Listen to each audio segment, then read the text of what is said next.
Guys, good morning sa ating lahat. Mahilig ba kayo guys sa pusa? May mga alagang pusa ba kayo guys sa loob ng bahay? Ako guys, marami akong pusa. Ayan o, tsaka yung iba nandun pa sa ano.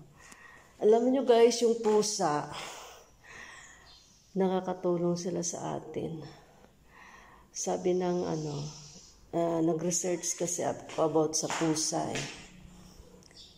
Nagtataboy sila ng masamang bad spirit sa loob ng bahay. Hindi lang sila nakakatulong sa pagpatay ng daga ng mga sa ating sa loob ng bahay at sa labas. Maraming naitutulong ang pusa sa buhay natin. Nakakatanggal sila guys ng stress sa atin. Ako nag-alaga ako guys. Mahilig naman talaga ako sa pusa. Yung aso ko guys isa lang kasi gusto ko isa lang kasi nahirapan din ako sa kanya gusto ko ng mag-alaga kaya lang nahirapan ako guys kasi umuwi ako sa bahay anong gabi na hindi ko siya masyadong kailangan kasi sa aso ilakad mo siya paanuhin mo sa damo. Isa lang ang inalagaan ko. Yung pusa lang talaga ang dinamihan ko dahil dito sa bahay. Kasi nakapatay na sila ng guys dito, ng ahas. Dito sa labas ng bahay namin. Tsaka wala na akong daga.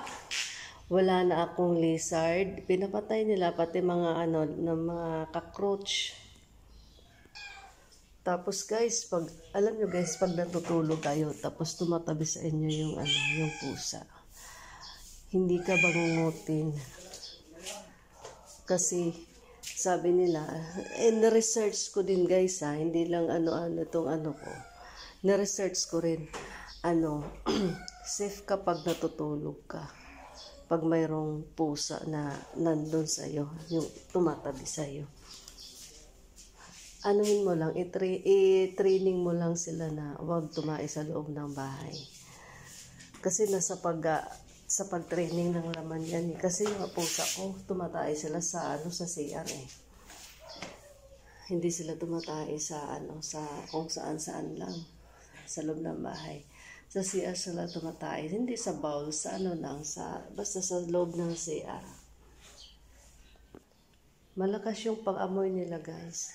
Ang mga pusa, tsaka aso. Lalong-lalo na ang aso daw. Malakas ang pang-amoy nila, malayo pa tayo, naaamoy na nila tayo. Lalong-lalo na pag umuwi tayo ng bahay, alam nila na uuwi na tayo kasi ang pang-amoy ng aso, malakas. Pero, ang pusa guys, ang mahaba ang buhay kaysa sa aso. Napakahaba ng buhay ng pusa kaysa sa aso. Kaya, dati pa naman talaga mahilig ako sa pusa.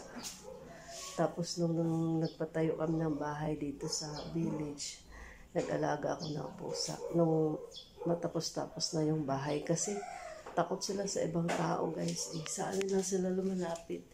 Pag may nagpapagawa ko dito, may pagawa ko sa bahay, lumalayas yan sila, umuwi pag tahimik na. Ang laki nang naitulong nila dito sa loob ng bahay guys dahil wala na akong dati malalaki ang daga dito, ngayon wala na. Tsaka yung ahas dito guys, lalo na pag tag-init, nagsilabasan. Pag may pusa ka, safe ka. Kaya lang guys, yung mga male na pusa, umaalis sila lalo na pag hate sila. Kaya yung isa kong pusa na talaga close sa akin, yung tumatabi sa akin pag natutulog, wala na, hindi na siya bumalik. Kasi yun, hate siya, tapos naghanap siya ng babaeng pusa. Hanggang ngayon hindi na bumalik. Siguro pinatay yun siya kasi sabi ng dito, yung asawa ng kamag-anak ng pinsan ko, mayroon daw naglalason doon sa kanilang banda ng pusa. Siguro isa na doon yung pusa ko nalason kasi hindi na bumalik